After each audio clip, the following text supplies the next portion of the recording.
Visit us at podlanderpresents.com to find information on all of our shows. Oh, Lord. Oh, Lord. Hi, everyone. How are you? How are you doing? I'm a little bit slow today, I have to admit. I had a friend over for dinner last night, and things got a little raucous, as they do. But I'm feeling good. Amelia, how do you feel? I mean, I'm still recovering from 2+ hours of content. Mm-hmm. So that was the funniest thing. Amelia and I watched Blood of My Blood episodes 1 and 2 on Friday evening, and we figured out this new Patreon has this new deal called Patreon Live, and we wanted to test it out. It was pretty awesome. Before we got on, we went on there and met with a few people, and in the live, we both were like, I hope neither episode is longer than 60 minutes. And Amelia actually said, I bet one of them's 90. And then somebody just messaged right away, episode 1 is 90 minutes. So, yeah. Okay, here we are to discuss the Outlander prequel series showing on Starz. Blood of My Blood, episodes 1 and 2 were released last week. And because we are on the Outlander beat, we will be discussing Blood of My Blood. And perhaps it'll be Blood of My Bloodletting if we just can't take it anymore. Welcome to Podlander, Drunkcast, an Outlander podcast. I'm Amelia. I'm Julie. And here we are. We're going to try to blow through both of these episodes in one episode. And we have laid a challenge out for ourselves. Because, dear listeners, it's hot as balls in Chicago right now. And when we record, we have to turn off all the nice, helpful, modern amenities like air conditioning and fans. So since we're trying to record both episodes, we're going to make them kind of short. We're going to try our best. So let's get right into it. And while we're doing caveats, neither of us have read the original books. Thank you very much. So if at any point you're like, oh my God, how do you not recognize that this is the juiciest, most tender, like Easter egg? Sorry about it. Sorry about it. Sorry about it. Neither one of us have read the Outlander series, so if there's little Easter eggs for the book readers, they're just going to go right over our heads. We're just going to try our best, and we're going to talk about the television show and, our normal bag. We're going to critique the costuming, the acting, the plot. But it's going to be fine. But because neither one of us are book readers, we're going to miss some shit, so cut us a break, man. Okay. All right, Blood of My Blood, episode 1, Providence. Just as a general rule, we're talking about Jamie and Claire's parents. So Providence is split between the two sets of parents. They haven't met each other yet. Either set hasn't met each other yet. And the beginning of Providence, I remember this very specifically. It is a burial ritual. And this is the shit that I want to see. Yes. Yeah, the set dressings, the way that people move through space, the way spaces are set up, the props, the living world of where we are in both of these timelines is so much more interesting to me than the love stories that I'm really got my eyes out for this. So it's a burial rite happening at the beginning where they are scrubbing a body down. And then I know it's a piece of sod. And then Salt? There are 4 little bowls, and 2 of them have salt, and 2 of them have something dark. Is it soil? Maybe. Is it ashes? I don't know. It's I don't cool, know. though. I want to know everything about it. I would like a 90-minute episode on burial rituals of That. 1714. Yeah, make that 90 minutes. Okay. Oh, I would be remiss to say this episode 1, Providence, was written by Matthew B. Roberts and directed by Jamie Payne. All right, so back to this. So we've got this dead body of an older man, and they are cleaning him up and wrapping him in muslin all after placing this piece of his home, I believe. It's got to be the sod from his area. And then I think we meet Ellen right away, right? Yeah, we see her getting wrapped in her tartan. Oh, yeah. That was pretty cool, too. That was awesome. So we find out that this is Red Jacob Mackenzie, Ellen Mackenzie's father, also Dougal and Colum's father, which we get into big time in this episode.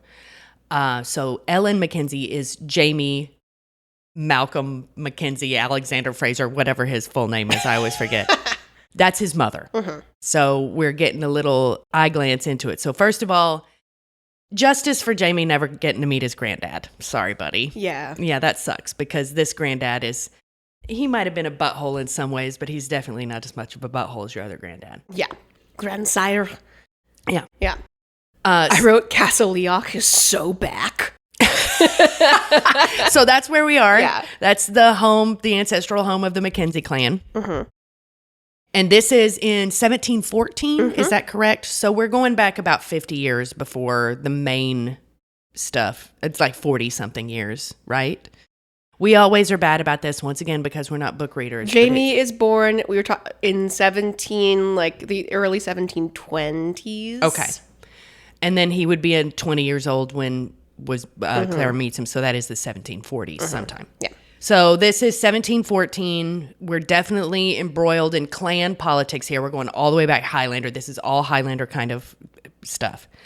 And speaking of Highlander, you mentioned we see Ellen getting prepared for the funeral or grieving or receiving guests or whatever's going to happen. She has to lay down on the floor to get wrapped into her tartan, which is fascinating. So cool. So once again, 90 minutes on shit like that, please. Mm-hmm. Yeah. And then she has to top off her outfit with her very special Clan Mackenzie pin that she got from her daddy. Yeah.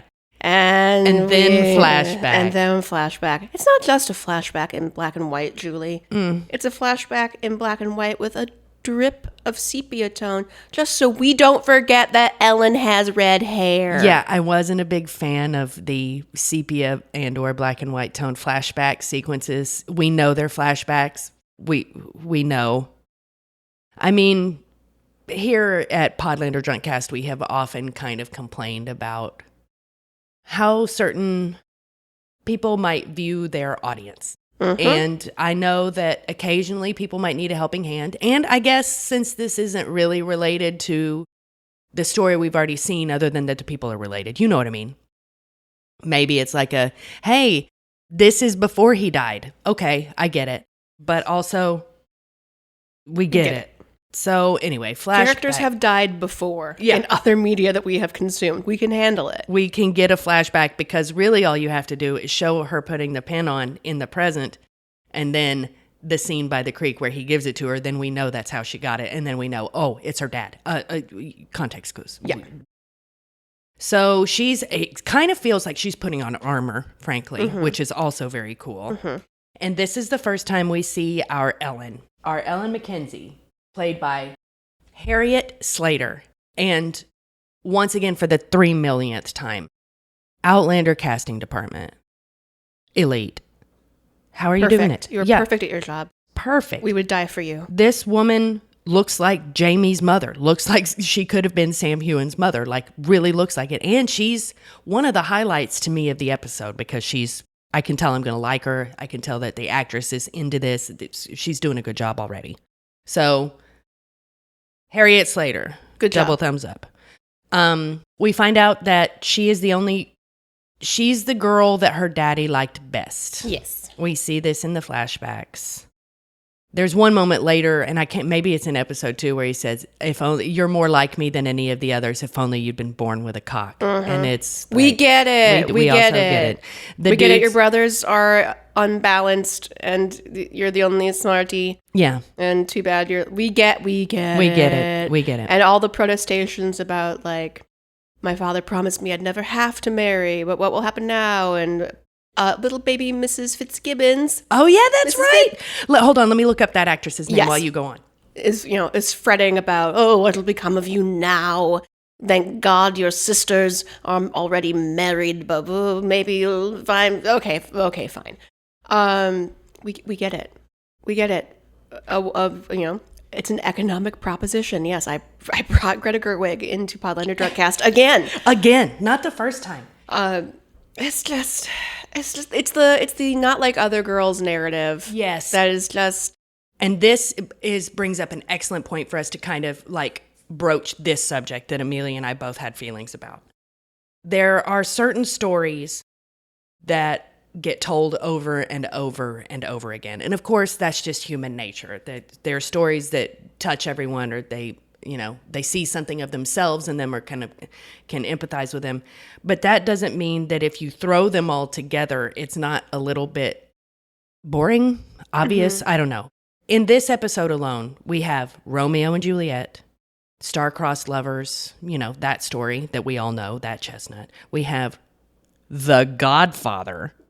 Which, I mean, hell yeah, brother, but also hell yeah, But brother. also, fine, we recognize it. And that's specifically in the form of Dougal because he's the Sonny. It's very clear. And then what was the other one that we were talking about that we were like, well, I'm the cool girl. I'm the cool girl. I'm the smart cool girl. That's here too. That story has existed forever. Like, I was like, why are we putting Elizabeth Bennet in this thing? Right? So it was just kind of felt like a mashup of a whole bunch of very familiar plots. Yeah. And I get it, but also, I'm having a hard time finding Mrs. Fitz. Keep going. Okay. I was complaining about this to friend of the show and film critic for The Spool, Sarah Gore. Gore. Hey, Gore. And I was asking her, like, are we just out of our minds after watching these 2 long episodes straight in a row, feeling the burden of a new prequel upon our shoulders? Burden. But she's on our side with this, like, pointed out, like, yeah, if you're retelling a story, that is just the nature of telling a story. But if you draw attention to the fact that you're retelling a story and you're not putting something new upon it, and so then all you can focus on is, I've seen this before. Yeah. That's bad. But seeing it with new costumes and new set dressing. Yes. Yes. So, Yeah, we refer to cool things like bodies getting washed, lovely knitwear, etc. If you're new to this show, as hot pests. Hot pests. There is a lot of hot pests. There's a lot of hot pests. And I love the hot pests.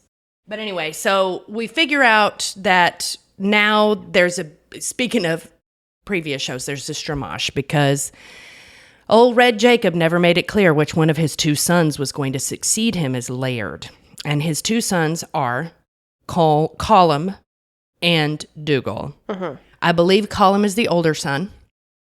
And I know that this was in Outlander, but I can't remember exactly what happened, whether or not he was born with a kind of a inability to walk or his skeleton problem. So he is a little bit perceived, a little bit more like a little weaker than Dougal, but he's really, really smart and canny, and like diplomacy would be his bag.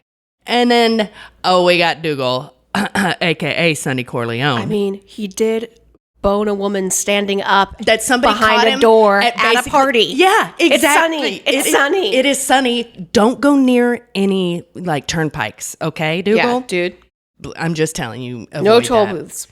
So it's a fight between Colum and Dougal. So we've got the brains and the brawn, but they're not blended together. Guess where they are blended together? Ellen. But guess what she doesn't have? Wiener. She can't be Laird. So she's out here wandering around trying to grieve her dead father. She was his favorite. He was her favorite. Very clear. And then she's got her 2 jabroni brothers over here kind of duking it out. I would be remiss also if I didn't mention that one of the first characters we meet is young Ned Gowan. And this actor, hold on, is destroying it. Positive. Parentheses positive. In Destroying a good way. Positive. In a great way. Connor McNeil. Connor McNeil, thank you. You are the jauntiest cricket I've ever seen. You're giving me some stuff with Ned Gowan that's wanting me to know more about Ned Gowan. You know what I mean? We'll talk about that a little bit. But he is kind of the, once again, Godfather reference. He's kind of the consigliere of Clan Mackenzie. He's Tom Hayden. He's the Tom Hayden over there. He's oh my God, what's that actor's name? Come on, the Apostle. Come on. Oh, McLean. No, not McLean. No. He's the other one. Oh, no. Richard. No. This is Robert. This is killing me. Robert. Come Chris, on. cut this out. No, don't cut this out. We're going to do it. Robert Duvall. Oh my God. I'm so sorry. Robert Duvall, R.I.P. I'm so sorry that I forgot your name because you're one of the greatest actors. I couldn't remember his name because I just remembered his face, and then all thoughts left my head. Exactly. And like a line of drool fell out of my mouth. So sorry, King. So here we got Connor McNeil playing young Ned Gowan, who is that kind of role. He is he was Red Jacobs' like kind of advisor role. He seems like a lawyer. He seems like he's helping him run the laird, the land. And he's really smart, and he knows that there's going to be issues here with the brothers. He's trying to play both sides kind of a little bit. And he also is like got one eye on Ellen because he knows He knows that now that her father is dead, game on. Mm-hmm. So they have to have a big gathering because they have to decide, the clan has to decide who will be the next Laird since Red Jacob didn't declare it. And Ned knows that as soon as everyone shows up, there's going to be just hound dogs sniffing all over Ellen's house. Oh, yeah. Yeah. Her father told her she didn't have to get married if she didn't want to. But now, Daddy is dead. Not that he did. And that means that because of the time period and because of life, she's actually considered property of the Laird. And they can sell her to the highest bidder to smooth over any kind of diplomatic problems. Mm-hmm. So she knows she's in danger. She's in danger, girl. Mm-hmm. She knows. And, I mean, other than the gathering happening, I guess we do get to see Brian a little bit before the gathering, right? Okay, so we've got also Brian, who is Jamie's father. Okay. Casting department, you sons of bitches. Once Incredible. again. That jawline. His name is Jamie Roy. Come on now. Come on. I like the way there are some like musical turns of phrase, like the cadence of his speech is so Jamie coded. It's incredible. It's really good. So this guy and Ellen really do look like if they made a baby, it would be Jamie Fraser. So we flash to where he's living, and I have to admit that another slight complaint that we have is that everything felt like it was exactly mirroring the first episode or second episode of Outlander season 1. Mm-hmm. First time we see Brian, First time we see Brian, he's in a big open-throated linen shirt doing a chore, right? Just like the first time we kind of saw Jamie with the horses. It kind of feels very similar. He's rebuilding a stone wall on property that looks a little sad. Like you're just kind of right away, you know that there's something not right on this hill. Once again, speaking of tales told again, Brian. I'm going to call him Jamie every time. Brian lives at Wuthering Heights. You're welcome. Yep. So he's putting together a brick wall, and there's a little voice off to the side, and then we look down and see who's not helping him, who is Tom Sawyering the fuck out of this wall. Murda. It's Murda. As I texted other friend of the show and contributor Keenan Caldwell, I had texted, help, young Pamplemousse is so hot I would ruin my life for him. Yeah. And that's still true. Rory Alexander, once again, casting department, nailing it. This casting is incredible. He is perfect. I do not know where you found him, but this is the thing that excites us most here at Podlander Drunkcast is this guy and what happens with this part. So they got Brian and Murtaugh, you can tell they're buds, they're friends. They've been friends for a long time.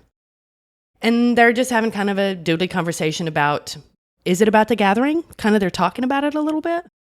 Yeah, they talk about it a bit at the fence, then also later at dinner. Mm-hmm. But what a story about someone who is not ingratiated with an important family that's throwing a party.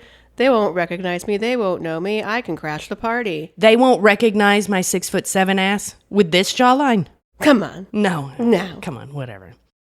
So they live at, what's the name of that one? Castle, is it Leather? Leathers. Leathers. And it appears that the Laird of Leathers is the old guy, the Lord Lovett, who we met in the original series of Outlander as the sly old fox, I think was his nickname. Here he's played by Tony Curran, who is an amazing character actor, and you've seen him in 6 million things. And he is, once again, perfectly cast in this role. Lord Lovett is a dick. He's just mean. He's that really lethal combination of really smart and really mean. And we don't like him. No.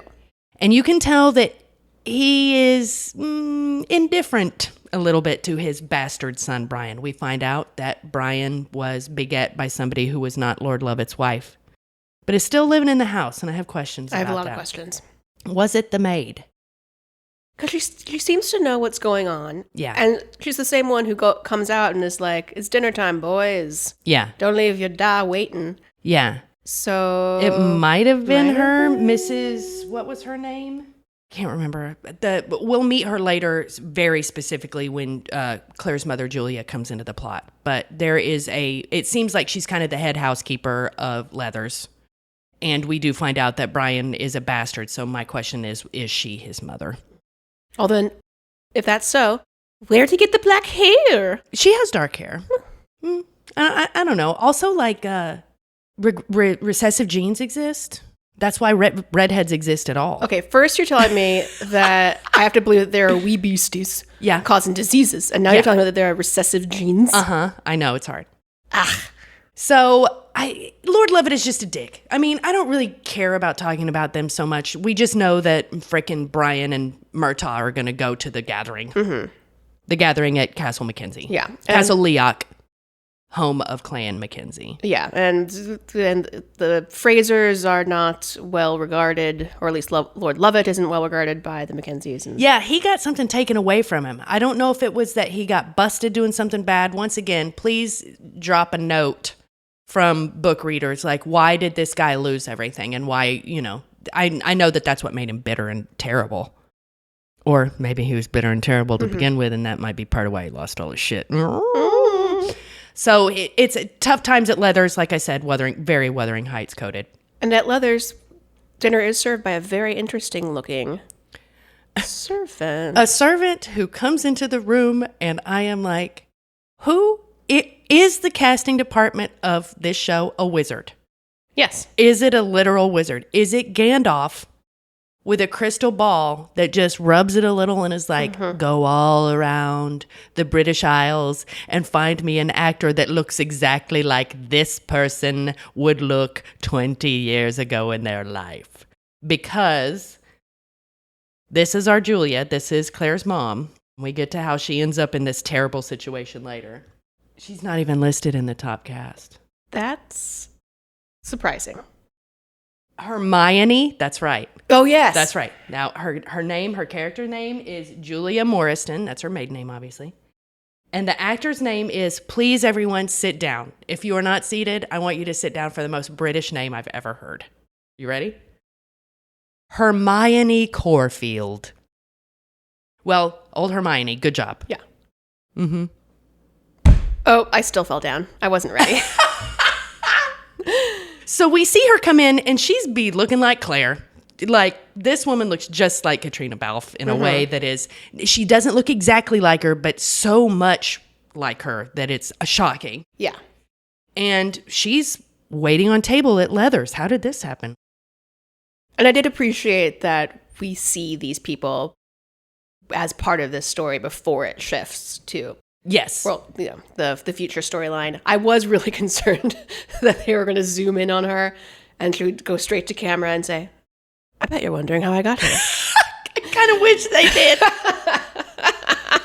Okay, so nothing's good at Leathers. Let's move on. Yeah. Okay, time for the gathering. Hooray. More Yay, hot gathering. pess. Yes, hot pess. We see so much. They're erecting tents. They're setting up. They're building bleachers for games and activities, which brings me to something I'm thrilled to talk to you about. I had the good fortune of going to Dune Castle, which is Castle Leoch's filming location, 2 years ago. It was cool. I like it when a castle is allowed to crumble. I don't like it when a castle's been painted and tried to, It's crumbly as fuck in there, y'all. It's great. There's one section where the audiobook tour or audio tour is voiced by Sam Heughan, which is also very funny. All this to say, the real reason for this season, why am I bringing this up? Beyond, I was looking at it being like, I stood there. Brian McKenzie is throwing axes or whatever, and I stood there too. Inside, they were doing some restoration, remodeling, whatever, and there's signs on the scaffolding to try to put a cheery note onto "Pardon our dust." So it wasn't "Pardon our dust." It said "Celebrate scaffolding." And so as they were building these bleachers outside of this castle, all I can think of is celebrate scaffolding. Amazing. So it's time to celebrate scaffolding. Yes, let's celebrate. The scaffolding needs a laird, and we have people dancing. There are games, feats of strength. Lots of hookups. Lots of hookups. This is the hookup. This is like a ball in Bridgerton. Yeah. Except there's more fucking out and about and throughout the castle. People are just getting it on. They're getting it on. We get to see Dougal with a little glance into his character a little bit, because when the games start and he starts playing whatever the lacrosse kind of stand-in game is, he just beats the shit out of people. Yeah. We've seen him beat up like 5 people at this point already in the episode. We know he's a hothead. We know he's very strong. We also see, Colum talking to important people a lot and trying to, make alliances. So we've got this all set up. Ellen is just wandering around. Yeah. She is very sad. And she just happens to be walking around while scorchingly hot. And all the dudes are there ready. Yeah. Another note to Keenan, who pointed out that Ellen's hair, though, is like weirdly like straight ironed, like it's giving CW teen show of the. I was aughts. feeling a little bit that the 2 little pullbacks on the side, but nothing to take away. Her hair is beautiful. Yeah. And she is very lovely. So, of course, all the men are sniffing around. Also, they know that if they get in there, if they hit that, if they manage to bag that, they're going to have some kind of influence on this very powerful clan. So she gets proposed to, like, somebody tries to talk to her. She brushes him off, and this guy takes a note and leaves. And then there's the grandson. So there's another clan nearby that is very powerful, and they're called the Grants. They are very wealthy. They have a lot of resources. You can tell because they show up at the gathering in a hot barouche box. You know what I mean? And inside the barouche box, there is a very handsome Englishman who seems to understand a little bit about negotiating and power. And we're like, who's this guy? What an interesting haircut upon that man as well. Yeah, why does his hair look like that when nobody else's hair looks like that? Who's this dude? And Ned Gowan right away is like, who's this dude? And what was the role? Bladier? Oh, yeah. So that is, I think, kind of like conciliary, kind of like main advisor, I'll scrap if I have to, but I'm really here for my brain guy. And we find out, who is this? Who is it, Amelia? It's Claire's dad. Henry Beecham. Henry Beecham be being in the past, too. And he and Julia are both in the same timeline.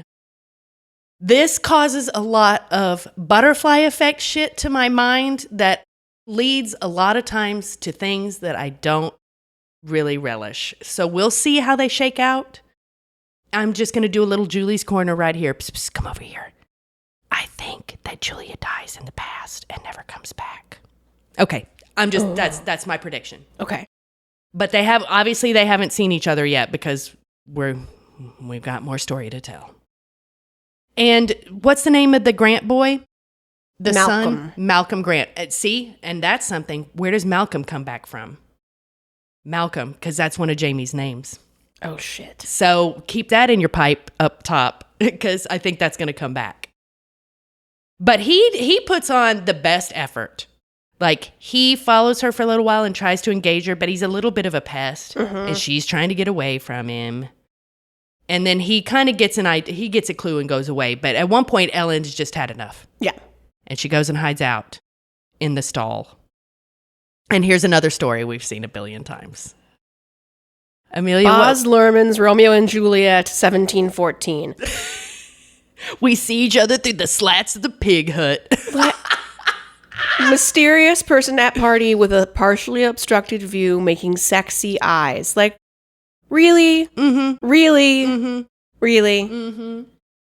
So she goes to hang out in there. Brian goes in to hang out there because guess what? Somebody clocked him. Mm-hmm. He's there. Brian Fraser's there. He's not supposed to be there. The Frasers are bad news. The Mackenzies do not like the Frasers. And Murtaugh thought he could give him some cover because Murtaugh has some Mackenzie. He is Mackenzie, but no. So Brian is being kind of chased by these jabrones somewhere, and he ends up in this thing, and they start talking to each other through the slats, and then we know they see each other, and it's on. Game on. For true love at first sight. Like, no questions asked. The chemistry between the two actors is very good, and I appreciate that. Because sometimes when you have to play something that aggressive or that unbelievable, it's very hard to do, and I think that they really did. So they have a cute little conversation, and I know that there was something said about chickens are not great company, and I know that comes back because I think Jamie said something like that, but I want y'all to know, fuck off, chickens rule. Let's hang out with chickens more, because they're pretty funny and cool, and I like chickens. I don't know if you know. I just love that Brian it's not that he's just a horse boy. I mean, everybody was a horse boy. Yeah, had to be. But he just seems like a really tender horse boy. Like, I feel like if he were alive today, he'd be someone whose dogs have like an entire wardrobe, you know? Maybe. Or if they didn't have a wardrobe, they each had their own custom-made, beautiful leather collar. Something that he's giving them their due as his friends. He doesn't think of them as beasts, I don't think. He has a deeper heart. Yes. The language of the horses. Exactly. That's so cute. So Ellen's hot for him. He's hot for Ellen. But guess what? Brian already knew that his buddy Murtaugh was a little hot for Ellen. Because when they first got there, Murtaugh saw her right away. Very obviously the most beautiful woman there. And started being like, there she is. So Brian kind of saw her from afar, but was too distracted by trying not to get clocked. That he didn't really notice her as much as Murtaugh did. So now we know we've got brother against brother for the hand of a woman, which is another tale as old as time, song as old as rhyme. But Murtaugh has not talked to her yet. Now Brian made first contact, so it's on. It's on. They schedule a meeting later. And they don't find out in this first pig hut meeting that he is a Fraser. She does not know that. And he does not know that she is a Mackenzie yet. So they schedule a meeting for later at this bridge that is a little bit further off the property so that they can maybe meet privately, whatever. And she comes out and Malcolm Grant is right there, once again, picks it up. And she just keeps hauling ass back to the castle like, no. I'm sorry. I don't. My father. I'm grieving. Yeah. Go to the boar hunt. That's what you're here to do. Oh yeah. What's it called? A tinchel? Tinchel, right? So they're about to have a big boar hunt as part of the gathering, which is pretty cool. I wish we would have seen a little bit more of the hunt, but she finally shakes him, goes into the castle, and he dejectedly is like, "Well, I guess she just doesn't want anything to do with me." Like that. For one moment, we see him take the clue. She doesn't. She's not interested. And he starts walking away, and he looks down into this gully off one side of the castle, and she has just straight up absconded. She's running towards that bridge. She needs a little bit of that tall Brian Fraser. You know what I mean? And he sees her, and he's like, bitch. So he's like, let's head out. The Grants don't need anything from these people. The Grants are fabulously wealthy, which we will see their home. So he's like, fuck this. Yep. And so he goes to gather his retinue, his dad, Henry Beecham. I'm going to say that name wrong every time. And they fucking kick rocks. Bye. See y'all later. I don't give a fuck who your laird is. We don't need to know. See ya. And they hit the road. And then while the boar hunt is happening on one side, Ellen and Brian are having their first real face-to-face, hands touch, blah, blah, blah. We're on a bridge. I'm on one side, and I'm Mackenzie. I'm on the other side, and I'm Fraser. And it's just okay.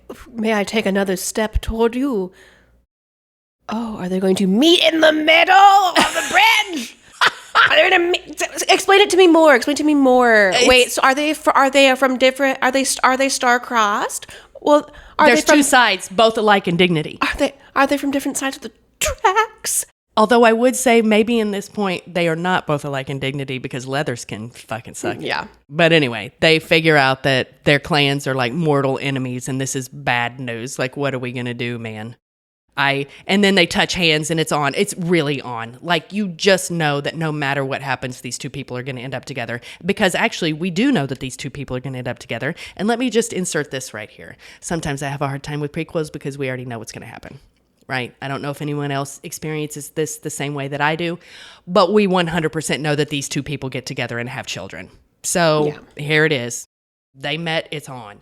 We go back to the end of the boar hunt. And guess who killed the boar? Murtaugh killed the boar. And we see him walking around like just victorious with these two curled tusks in his hands. And we know what happens to those tusks. Bracelets. They become bracelets that be given to Ellen later. And we see him walk over to wash his hands because he's got pig blood all over him.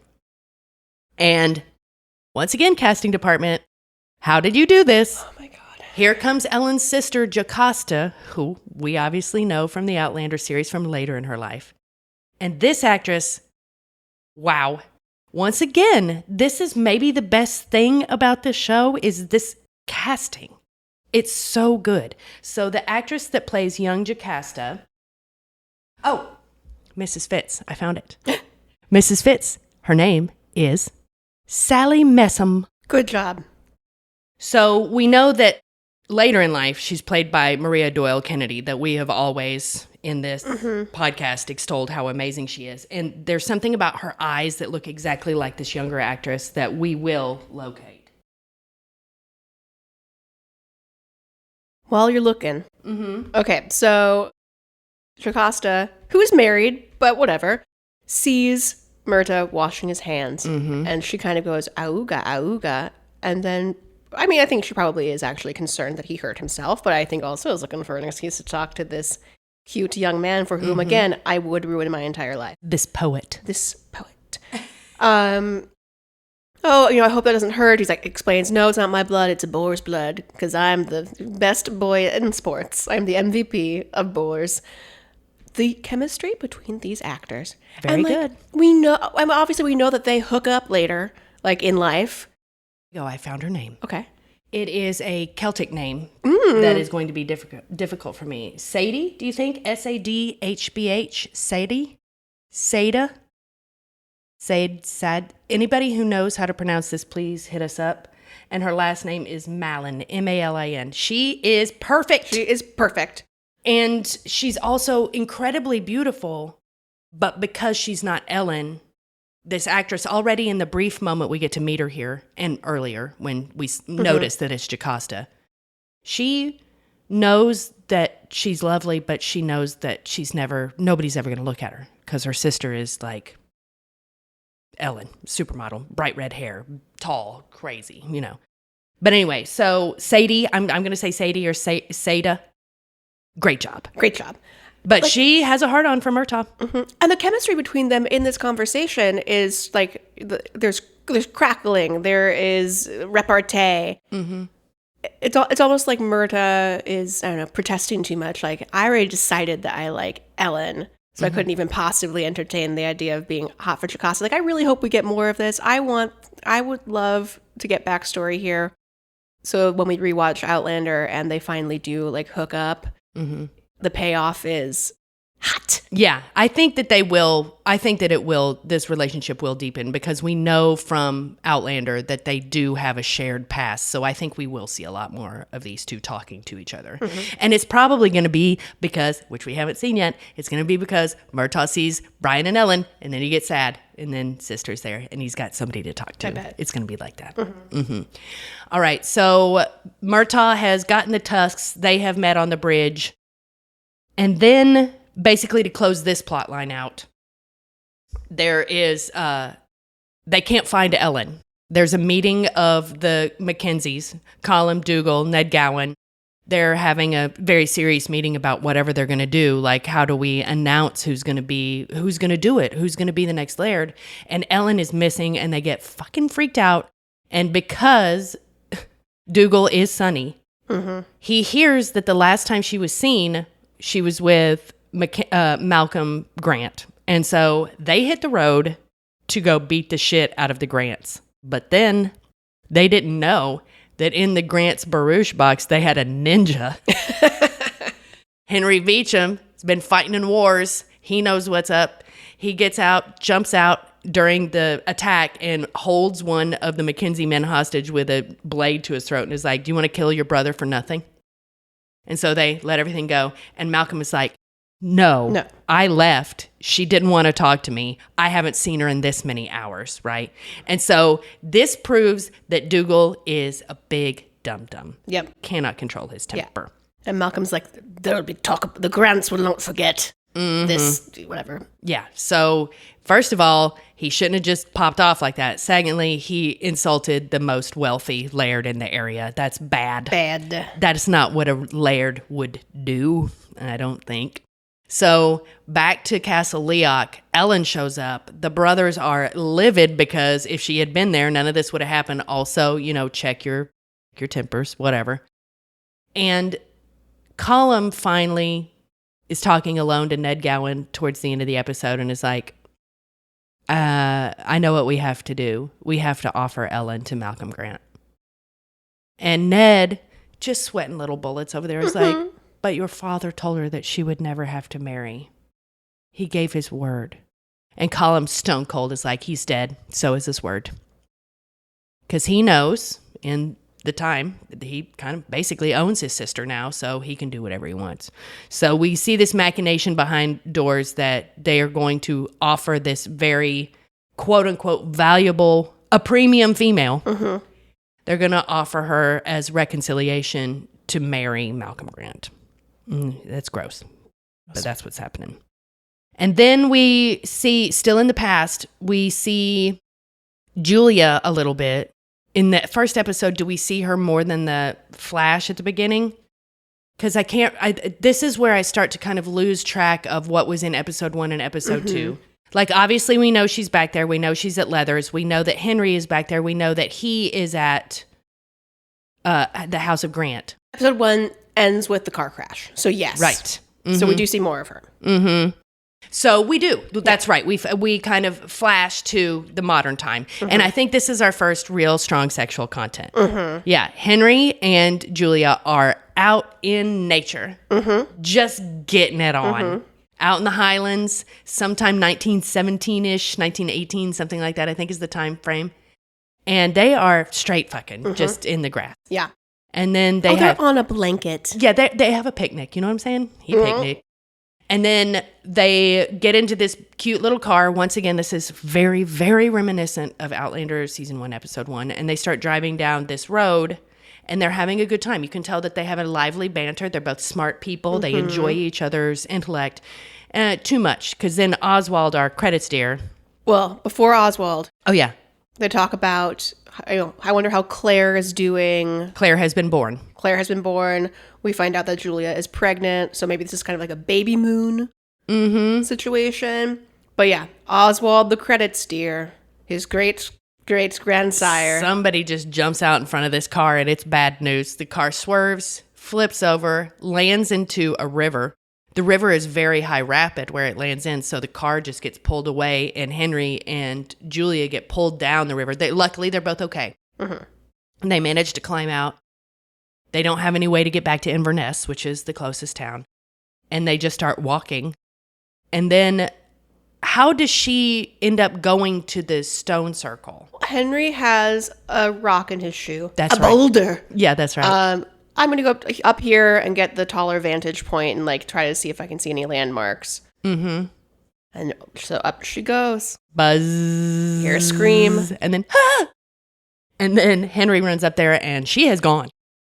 But he hears buzzing too. So here's where we learn that both of Claire's parents were time travelers. So this is a real like Jimmy Mandy situation. We've got the double mitochondria time traveler. And Henry goes up to the stone circles, hears the buzz, touches the stone, disappears. So now we know how they got to where we have seen them now. Yeah. Yeah. Is there really anything else from episode 1 that we need to hit? We do have to talk about... I have a couple little crumbs, a couple little drops of blood. Let's go. Just drop on me. We have to shout out seeing baby Angus and Rupert. Oh my God, yes. And did you know that those kids are actually those actors' kids? No. Yes. Yes. So they are the ones, these little dirt bags. They're the ones at the gathering that managed to find Dougal just railing some woman in some closet and are peeking in on him. So we're like, oh, Rupert and Angus never change. Beautiful baby perverts. Shortly after the boning, Sonny Corleone style, Colum and Dougal have a little sidebar, and Colum says, "Brother, blood of my blood." Psst. That's the blood of my blood. I think that happens twice. Yeah. It's a lot. Come on. Also, the guy in the green beret, the first one who's like, hey, Ellen, what's up, girl? Yeah. Smile more. Yes. First of all, kill that man. Yeah. I believe it sounded like his last name was McKimmey. It was either McKimmey or McKinney.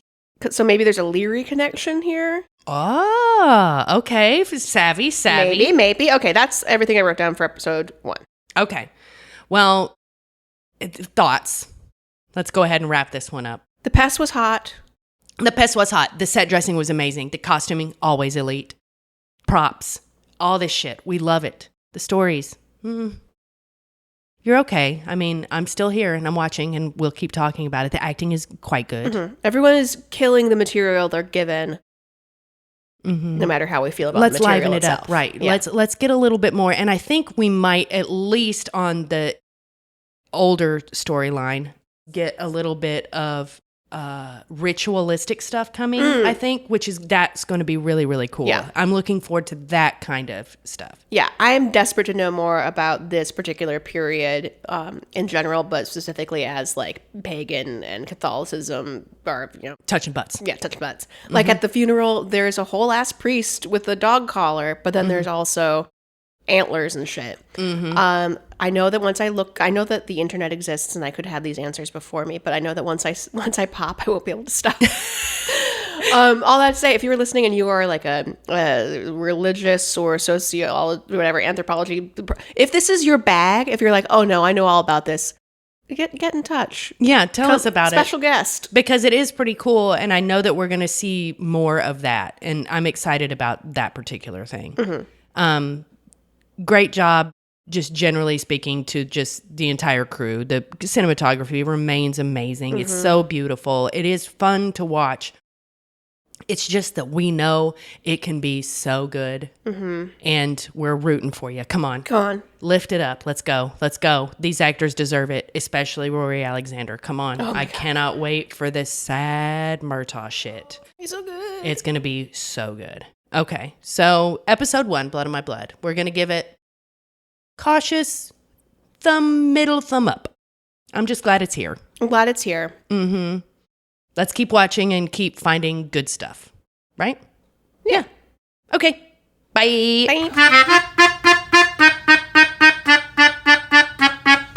Okay, here we are for episode 2. Hold on. We're putting these together into one episode. Woo. Also, I like how Julie claims that her household went through an entire 12 rack of Miller Lights last night, and yet I did find one. A Miller Light before me. I did find one. I know. Sometimes they have a way of hiding out in my fridge. I don't know. All right. So now here we are to talk about Blood on My Blood, Season 1, Episode 2, Sealed with a Kiss, or SWAK. Swack. Well, I would like to swack someone in the face. Wait, hold on. Written by Kirsten Van Horn and directed by Jamie Payne. Okay, fine. Now that you've put actual people with brains and thoughts and intentions behind my desire to swack someone in the face, I retract my statement, but I'm very angry at someone in this show, and I now will speak to it. In the same way that I mentioned that our friend Keenan just was livid, could hardly see straight at Ellen's CW heroine hair. I think the greater crime is Julia's hair. Okay, all right, let's unpack this, right? So it's like 1917. We're talking the the high-waisted skirt and the shirt waist on top. Honestly, the fashion of my dreams. We're in that period where, maybe some more modernist people are just doing the barrel curls. We're getting toward the 20s. Otherwise, we are still in it like an Edwardian hangover. Okay, there is no reason for Julia to have wavy 40s, pin-up hair almost. She has Claire's same haircut as we meet her in the World War II era. No one else in her timeline has the same anachronistic hair. So that means that they thought it was a really important marker in case we don't get it, that this is Claire's mom. She looks just like her. Yes, and I can't decide what's worse, and I would love for you to tell me what you think. Okay, what if the casting department biffed it the one and only time in their lives? What if they cast somebody as Julia who looked nothing like Katrina Balfe? Okay, sure, they never would, but thought experiment. And so then to save it, they put Claire hair on a woman who doesn't look like Claire, and that's supposed to help us understand that this is Claire's mom. That's option A. Okay. Then there's option B, which is the option that we're living with, which is this woman was practically made in a lab to look like Katrina Balfe. Thank you. Katrina Balfe. See, I'm so angry. I can't even. I can't speak. Look like like Claire's mom. But what if we're stupid and we don't have eyes and we've never watched any of this before and we're not supposed to know what's going on? So let's just double down and put Claire hair on her mom in case we're fucking stupid. Like, they're both bad options. Yeah. And it's like personally insulting. And whoever did this, again, I mean, actual ill will. But swick. Come on. This actress, and once again, her name is Hermione, which is astounding. Hermione Corfield plays Julia Morriston, who becomes Julia Beecham. And she looks just like Katrina Balfe. Yeah. Like, with just this much of a difference. Like, there's just enough to be like, they're not the same person, but they're so similar that we didn't need any other clues. Like, yeah. So I agree with you. Just keep her the way she is because she looks like her and acts like her. She has the same kind of imperious tone. Mm-hmm. She's very smart. She doesn't suffer fools. She's working her gig. She's capable. She's exactly like Claire. Exactly like Claire. Yeah. So it's a little bit like, why? Why did you need to add this? It's lipstick on a pig. Mm-hmm.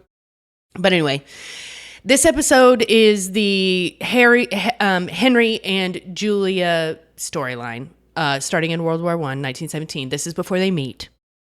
It is an epistolatory episode. Yeah, I used a big fucking word, which just means it's a lot of letter writing, back and forth, which I understand is romantic on one level, but also makes for maybe not truly compelling viewing. Yeah. We get a little bit of their flashes of stuff. The stuff that was the coolest to me was trench warfare is always going to live in my mind as an obsession. Yep. How did the people in charge decide that this was what they were going to do? Because it seems like the most evil, terrible idea that mankind... Well, I mean, there are a lot of evil and terrible ideas that mankind has come up with, but trench warfare is this really specifically iggy one that always freaks me out when I think about World War I. Also, that World War I was kind of less of a... Like, we knew what we were fighting, but it wasn't the same like righteous fight that World War II was, right? It's just this weird political thing, and we're all trapped in these trenches. So the camera work and the cinematography in the trenches where Henry is at the beginning, he's on the Western Front. We know that that's where a lot of the battles took place, is fascinating and very good. You can see little flashes of what the soldiers have with them. You can see the costumes are great. The rain, like imagining being in a trench when it's raining. There's a gas attack. You can see what it looked like when gas came through a trench. This, once again, this is kind of stuff that's like the kind of pagan Catholic stuff from the past timeline that this is what I want to see. This is very interesting, very well done, and fascinating to me. We get flashes of it. We see what kind of a man he is. He is exactly like Jamie in that he will not listen to somebody's orders if it means that he can go be a cowboy and save someone's life. Right. So we open on him directly disobeying his commanding officer to go save somebody who got shot in the gut out on the battlefield and bring him back to the trench and trying to, give him a nicer death and not alone that would have happened to him out on the field. So we see he's very brave. We see he's very strong. And we see he's also kind of cunning and smart. Yes. So these are attributes that we learn about Claire's dad pretty quickly. When we meet Julia, she is very smart. Right away, we know right away, brain on this bitch, hot. This was an interesting little detail. She has a photographic memory. Mm-hmm. And that's fascinating to me. And I know that later in the episode when she goes back to the past, there's a little bit more touching on it, like how much can we deal with this? But when we were watching it, Amelia's like, this is the Bletchley Circle. Yeah.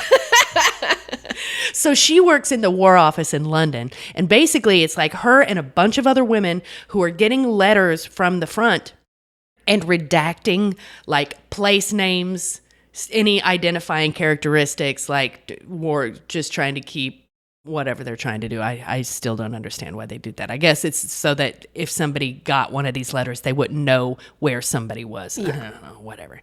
But also, I wanted to ask you, Amelia. Me. How did you feel about the desk set, like all the stuff, the paintbrush, the paint, the I know you love this shit. I know you love a correction tape. Talk me through your feelings of the props in this particular timeline. I could smell that paper. I was lightly stressed out because I don't know the makeup of the redacting fluid.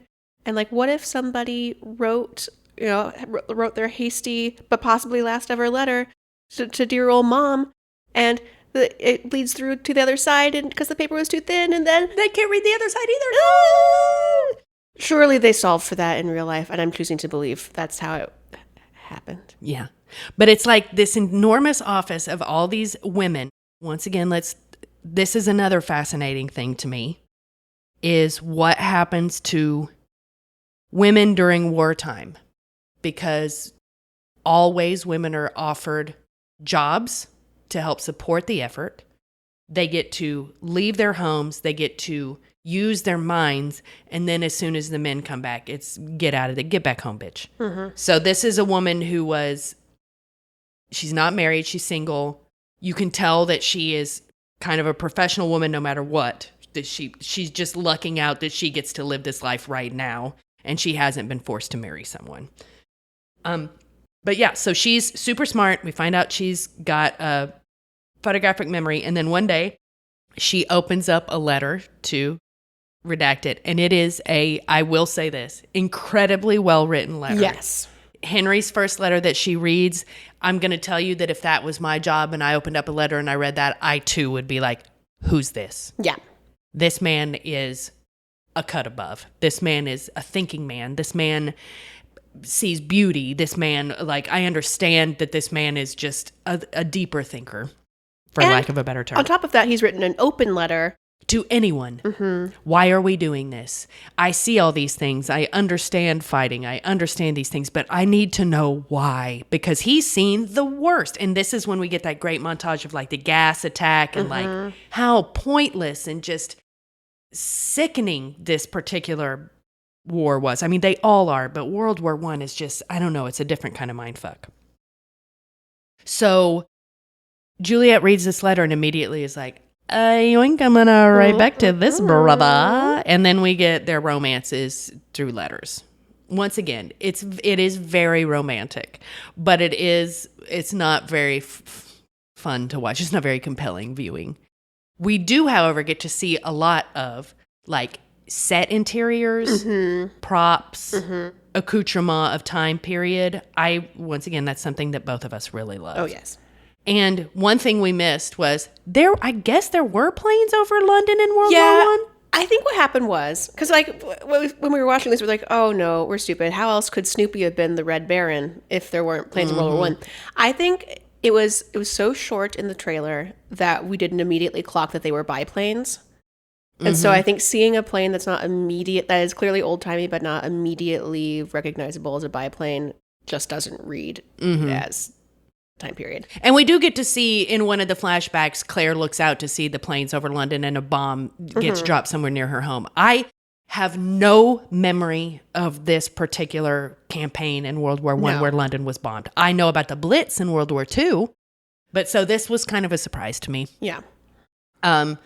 So we know it's hot and the battles are bad. It's the worst time of World War I. It's just a lot of casualties, so many people dying. Like we get to see the numbers of all the people dying, and it's intense. But Henry is about to get his first leave in a while, and they have, through their letters, sealed with a kiss, swack. They have decided to meet each other, and we're happy for this because they obviously like each other. The letters are very cute. They're playful. These people are well matched. And then the way that they meet, Amelia, there's a staircase. Pretty woman walking down the thing. Like, he's coming up this staircase, and it looks like a staircase near the Thames or like near, in my memory, like the Barbican or something. It's something Riverside. I don't know, in London. And he's going up and she's coming down, and they just see each other and know. I've never seen you before, bro, but I know. Julia? Henry? So that can kick rocks. I know. Or like, maybe she sent him a photo. Maybe. Oh, okay. Okay. I can get a little bit more in this. Photo. But we didn't see that in their We didn't see that. exchange of letters. Yeah, so if it's supposed to be, your heart understood mine. I knew I loved you before I met you. All of that. That sucks. If we just don't know that she sent him a photo and he recognized her. Fine. Whatever. So they hook up. And it's And pretty... they hook up. Okay, so right now, this is where all the strong sexual content is coming from, is Julia and Henry. And I will admit, she takes him back to her apartment in London, which, once again, she is a woman living alone in London, and she has her own apartment. And this is, this is like 1917. That's bonkers. Good for you. Yeah. She takes him back there, and they basically just bone down, like right away. And it's really cute when they're taking each other's clothes off because they can't take their clothes off fast enough. It's very funny. And then the sex is sexing, and it is quite good sexing. Good job, guys. So we know that they're in love and this is happening and they're getting married. The next morning, Julia is kind of puttering around the apartment while Henry stays in bed. And then all of a sudden, is there a sound somewhere that shocks him or wakes him up? There's something that wakes him up, and he wakes up out of a terrible, terrible nightmare. He's shell-shocked. He's screaming, panting, talking about saving somebody. Like, we can tell that he is having problems. This is very difficult. And I think that's what they used to call it back there. It's not PTSD. It was shell-shock. It was shell-shock. So Julia gets a little glimpse into... Here's something about this man that I love that I will have to not help, but be there for. I will have to support him as he figures this out. I could be reaching with this one, and I feel free to say, you reached, babe. But do we get another recycled thing we've seen before? Because how does she get him out of, like, this particular state? Well, she doesn't give him a hand job. I'm not saying where she was reaching, where I'm reaching. But right, she like gives him a hug and like is trying to calm him down, and then just starts reciting the opening to her letter to him. Oh, read this written document that is a foundational text of our romance, one that you have read many times before, and it will change your mental state so that you come back to me. The Notebook. Oh my God. Oh my God. I could be reaching. I'm going to say that's a slight reach, but it's not. It's like you just barely miss grabbing it. It's like right there. Yeah. So this is another thing where we've got the man going through severe psychic trauma, the woman trying to support him, trying to calm him down. So it would be role reversal. True. But that is interesting. So here's another tale we've heard before, The Notebook. But it appears that everything is okay. Like, do we even see... I don't remember seeing them get married. They come back from getting married. Right. So it was like a courthouse situation, much like Frank and Claire. So we've also seen that before. But do they just leave? Do they just leave for the honeymoon? Like, because the letter montage took up so much time, this episode felt a little bit shorter because there wasn't a lot of plot other than the letters. Yeah. Frankly. It's fine. Because that's not how we lose them to the Dick Rocks anyway. So he goes back to the front at some point, I'm sure. Is that where we get the my hope? My hope. Do you get it? Psst, psst, hope. Hope. Do you get it? Okay, whatever. But like, how does it wrap up? Do we see we see them in the past in this episode at all? Yeah, because that's when we see what happens after they go through the stones. Okay, great. So that's where we go. The first is Julia. And we see her wander away from the stone circle. She has the presence of fucking mind, which I cannot believe, to pick up a rock and write swack on another rock near the stone circle. So if Henry is around, maybe he sees it and knows that she came there, wherever they are. Like, she doesn't know it's the past yet. And she walks down the hillside and a wagon shows up and they're all speaking Gaelic. They don't understand each other. This dude sneaks off the other side of the fucking wagon, puts a bag over her head, clubs her over the head, throws her in the wagon. And I didn't, like, obviously this is pretty rough, but I didn't really think about it deeply until much later.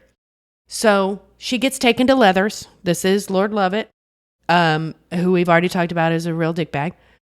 So what it looks like is that people who live on his land, if they can't pay him their rent or whatever, he will take a woman.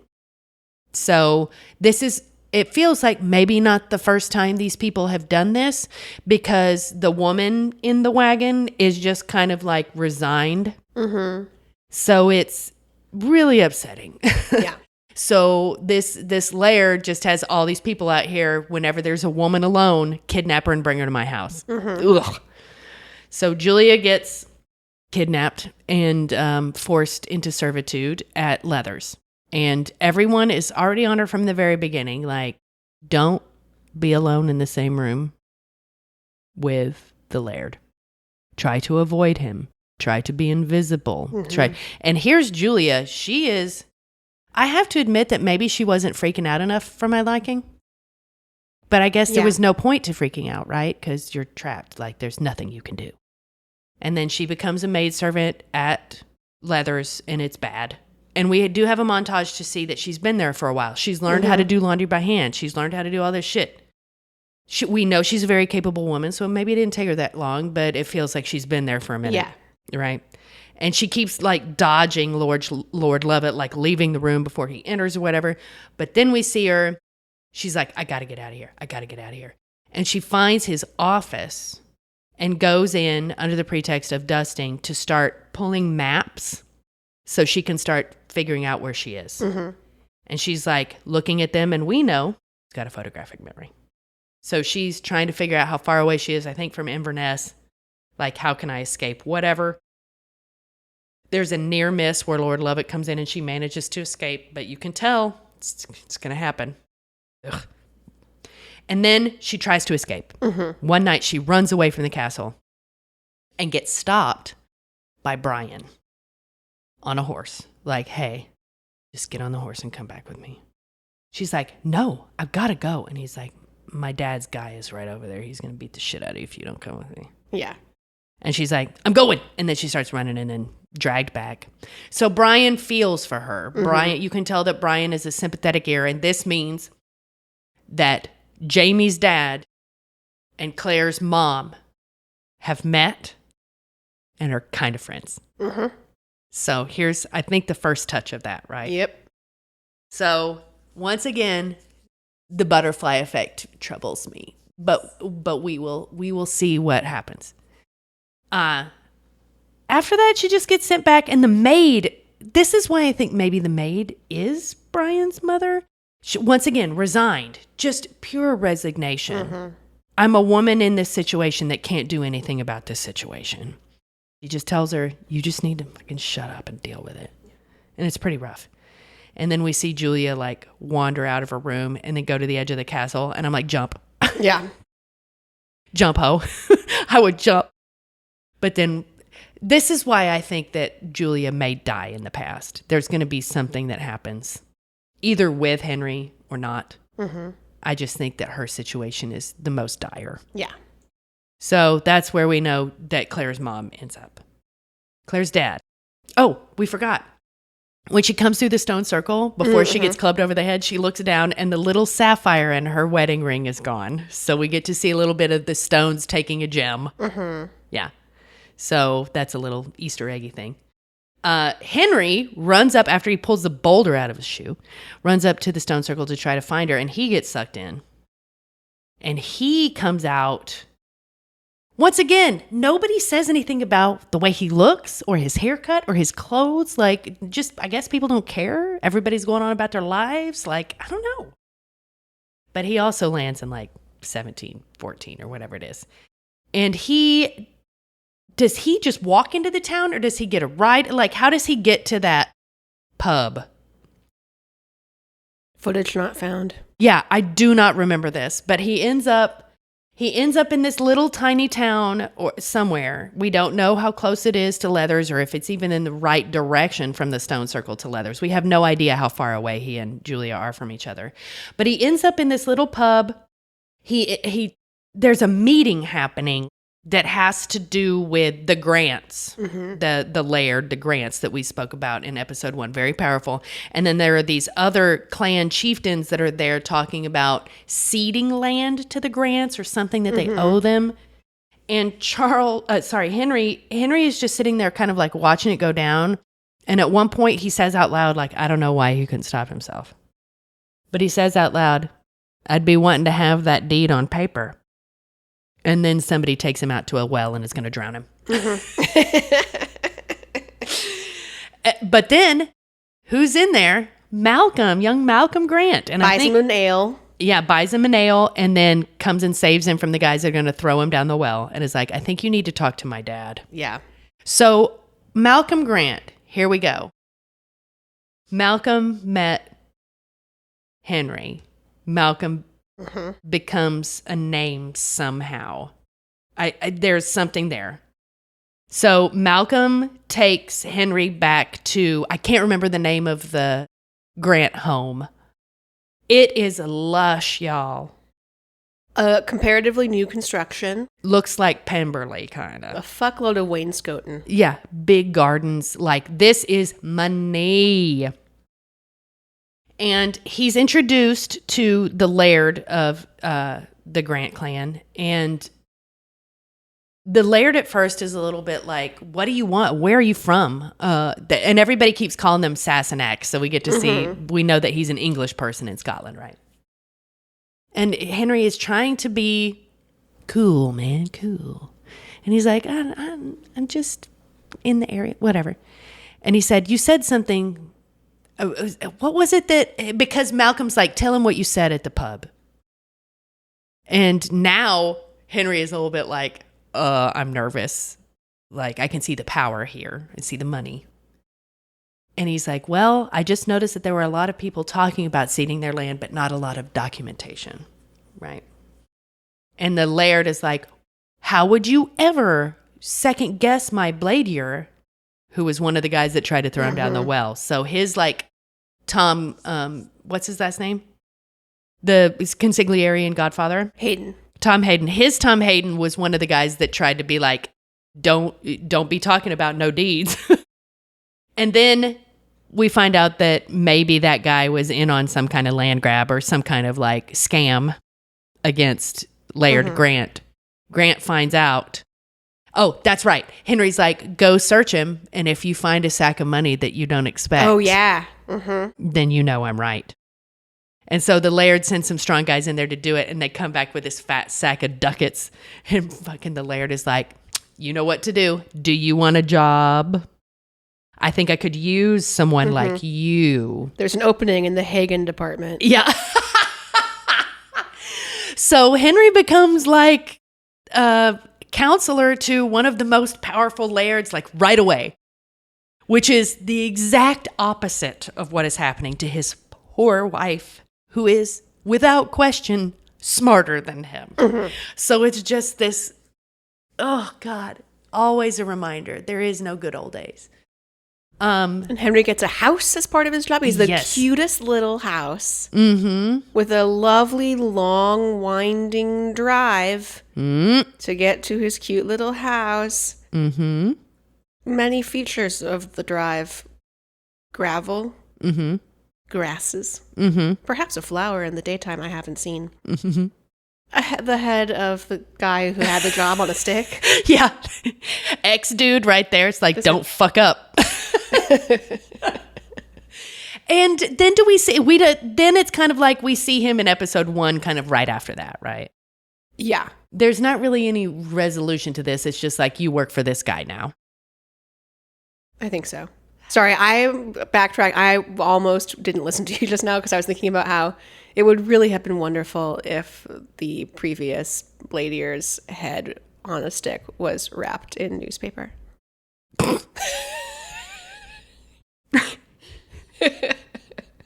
Newspaper? What is that? But yeah, so this episode 2 is all about the Beechams, basically. We see nothing of Ellen and Brian in this episode. Really? No. So this is about how they end up in the same time period and how they start crossing paths with both families. Mm-hmm. I'm real bummed for Julia. I truly believe that she will not make it out of the past alive. Henry, maybe, but I think maybe Henry becomes like obsessed with trying to find her and just keeps traveling. Because I know that at one point we saw that flash forward where he's in front of the World War II memorial. Oh. So I do think that Henry is just going to start. World War II memorial? Yeah. There's like this thing where he's running away from this big marble arch, and I think it's a World War II memorial in London. I'll rewatch. So I think if they don't see each other, they didn't see each other at the gathering. She wasn't taken to the gathering. He was there for 2 hours. They didn't see each other there. I don't know that we're going to see him go to Leathers. I definitely know we're not going to see her go to the Grant home. So it's like, how do they find each other? I think maybe they don't find each other. That would be the only interesting thing to me. And it would also make the resolutions we see in the main Outlander series feel more, I don't know, precious and special if they don't find each other in the prequel. So I'm on team. I hope they don't find each other.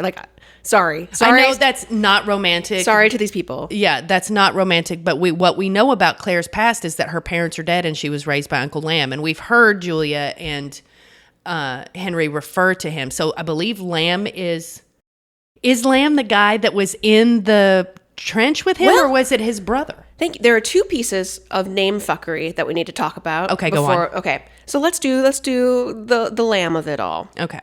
Yes. So at first, I was with you. I thought so. The commander that Henry refused to obey, his name was Lamb.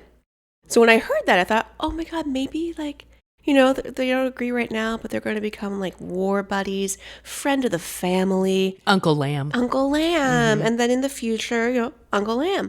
But then during the letters, the epistolary stuff, Julia asks Henry, how is your brother Lamb doing something? Isn't he off doing archaeology in Egypt? So we have two lambs for no reason. Yeah. And I don't think, and they're not going to bother to make that make sense, I don't think. Why are there two lambs? I don't like it. And is Lamb short for Lambert? Because that's hilarious. That would be hilarious. Okay.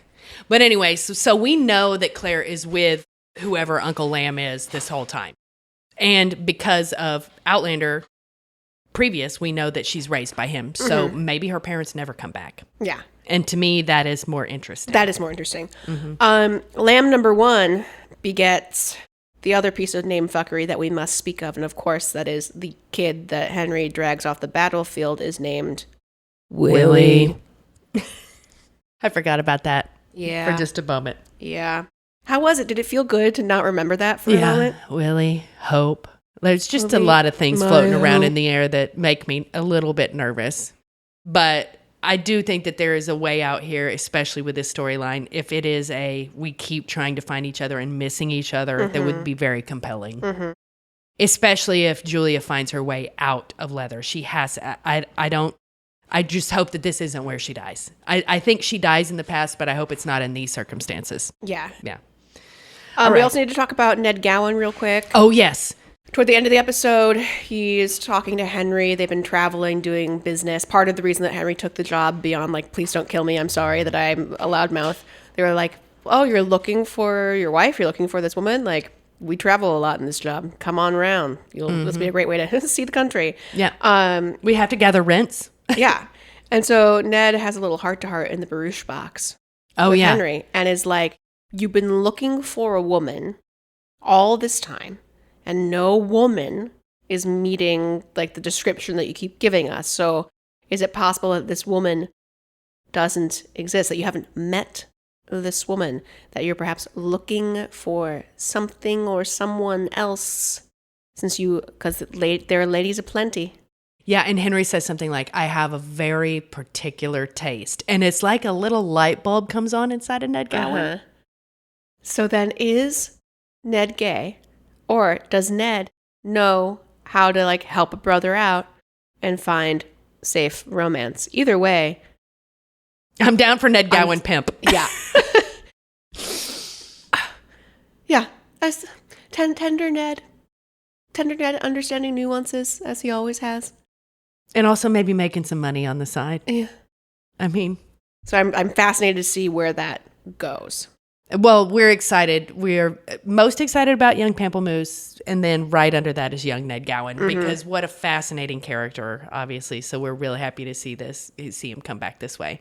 Yeah. So is he gay? We don't know. It wouldn't matter, but it is a very interesting character wrinkle. But it does make me nervous because I can't think of any queer representation in this show that has not been shown in the context of like brutality and suffering. Yeah. And so on one hand, we know that Ned Gowan lives to be 90, but if that might not be true of other people that he loves, or does he go through other cruelties? Who knows? I don't want that. We already know we're going to need to see that with Ned. We already have the looming rape storyline for Julia. It's just a matter of time. Yeah. This is a Matthew B. Roberts show. He loves a rape plot. Sorry, man. Mm-hmm. I get that it was the time, but also you've heard us talk about how gratuitous it has been in the past.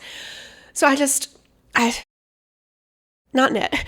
Spare Ned. Spare Ned. Please. Spare Ned. My tender cricket. Mm-hmm. Please. My tender cricket. I love him so much. All right. Final thoughts on episode 2, or one more crumb? I have more like kind of wrapping up thoughts. Let's get it. Okay. So I just want to say again, the hot pess is great. It is good. I thank Starz for giving us a pot to pess in. Because we see that one of Julia's jobs is going to be cleaning out chamber pots. The drudgery. There are holes in this pot and perhaps in this plot. Thank you. That's my hot pest joke. Okay, but really just the overarching thing is, who is this show for? And it's almost perhaps the gateway into it is back to my rant about Julia's hair. If this show is for people who have already watched Outlander and this is just like fun historical enrichment, cool. Then why are you making these seasoned Outlander fans watch the like heated over reboot of Outlander? There was so much similarity, down to like camera shots, costume choices, everything that felt exactly like the first couple of episodes of the flagship series. That is an excellent question. And like, it's fine. I love continuity. I'm not saying that they're like so similar. Like, continuity is good. I appreciate that they are clearly related and that they're in like the same family. But then on the other hand, if this is, you know what, Outlander is 11 years old.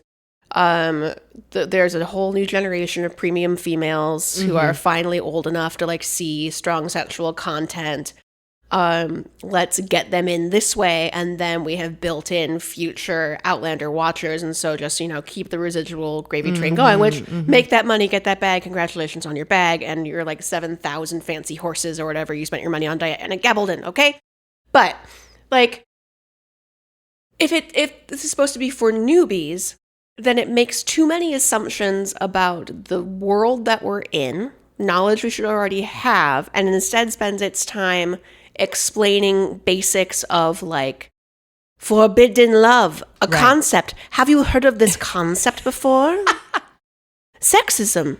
It existed. Did you know? Did you know that that's the way it is and was for women forever from the beginning of time? So just like, who is this for? Yeah. Who is this for? Because I feel like to me, it seems like it's a show for established Outlander fans who are also fucking idiots. Because that's what I'm receiving. Mm-hmm. I hope that by the end of the season, it becomes clear and we look back on these episodes and we say, so sorry that we ever doubted you. Mm-hmm. We please celebrate Scaffolding as we, I don't know, do penance in stocks in front of you. But yeah, it is a little bit overblown and just a little like, okay, great, we'll watch this. It's fine. I have to hold on to the things that I'm excited about. Very specifically, Rory Alexander's Young Murtaugh, very specifically costuming, set dressing, cinematography, these beautiful, this show is so beautiful. I just wish that sometimes the ideas and the plots could be a little bit more deep or something. It's just missing a little. This particularly feels like it's missing something. Obviously, it doesn't have the books to lean back on. It can just cherry pick details that it wants from the books. So it doesn't have to show scenes that longtime readers are hoping for, like, the wedding scene or whatever in the flagship. So they are freed from that, but they are still kind of like hooked into having to do like this weird sort of fan service stuff that I don't get. Hi, Neil. Hi, Neil. Bye, Neil. But yeah, well, we'll see. It's entertaining to look at. Is it entertaining to watch? Jury is out. Jury is out because please quit. Oh, speaking of, here is the emblem of all of that. Longtime listeners will remember the Death Bunny. From the flagship show. And that was anytime somebody was going to die or whatever, or we needed to think about death or whatever, there was a bunny. Then all of a sudden in the flagship, it also became birds. There'd be a bird whenever somebody was thinking about somebody. A bird. Guess what's here? Freedom bird. Oh, yeah. We've got Red Jacob's bird. We've got Julia seeing birds. It's birds this time, you guys. Birds, okay? Keep your eyes out for birds because that means freedom. Birds. So it's things like that. To be fair, she wants to fly away and she doesn't know where her home is. Oy. See? I know we're being D-bags, but come on. Yeah. You guys, let's lift it up just a little bit. Yeah. It's could be so interesting, especially the time periods that we're looking at here. And so I hope we lean into that. Yeah, it's more interesting emblem of death. Oh, I don't know. How about oranges? The use of oranges in The Godfather. Give me give me, I don't know, give me mead. Give me something. Anyway, we'll be back. We'll be back. Thanks for hanging with us. Yes. We'll try to do a couple of live watches of this one now that we figured out this kind of Patreon live show situation. We'll try to give you an advance warning of when those are happening. But we'll be back next week with episode 3. Please enjoy. I hope everything's okay. Yeah. All right. Love you. Hang in there. Bye.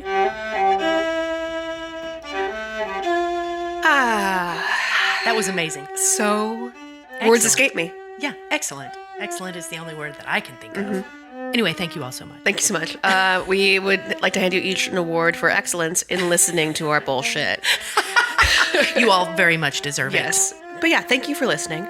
You can find more information on this and the rest of our shows at podlanderpresents.com.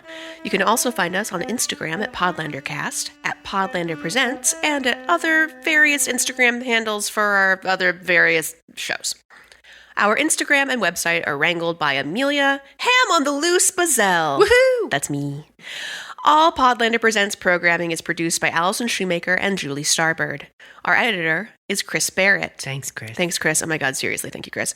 Our artwork is by Viv Pickles, aka Laura, and we are, as always, eternally grateful to our drunk Slack moderators, particularly Moderator-in-Chief Jenna Polkowski. You can support the show by going to patreon.com/PodlanderDrunkcast, where you can find all kinds of cool stuff, including access to our Slack, our mostly kind of sort of weekly live watches, early access to episodes, some bonus content, and other fun things. Again, that is patreon.com/PodlanderDrunkcast. You can also support us by leaving a review wherever it is that you get your podcasts. Wherever, just give us a little review, and we will be so grateful to you. And in addition to all of those wonderful people who do all of those wonderful things, we want to especially thank the following just absolute stacked roster of lovely folks who support us on Patreon. Okay, so I don't really read the name list, so bear with me, but we're getting into it, okay? We want to thank all of you, but very specifically, we want to thank Bonnie, not a prince or a douche, just my name. Jessica Brewer, Kristen Bennett, Susan S., Gwendolyn Wind, Evietta Chapman, Copper 29 Dragons, Nicole Koenig, Mariana Morris, Ginka Soja, Susan Springer, Cindy Elliott, Jay Deich, Andrea, Catherine Bullard,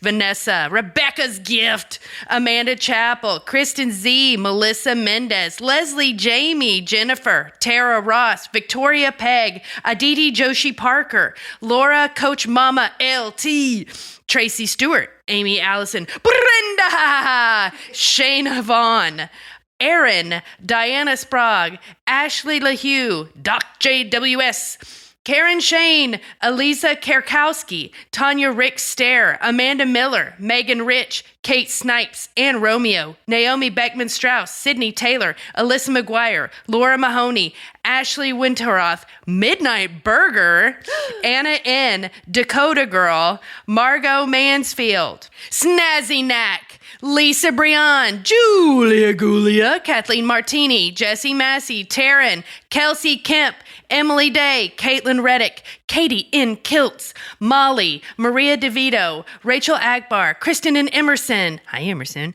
Larissa Malmstat, Freckled Fury, Laura Calm, Amelia Bazell, Ham on the Loose, Patrick, Liz Peniston, Danny Bryant, Lindsay, Caitlin Rose, Megan Matthey, Denise Perkins, Monica, Lori Johnson, Sarah McElvain?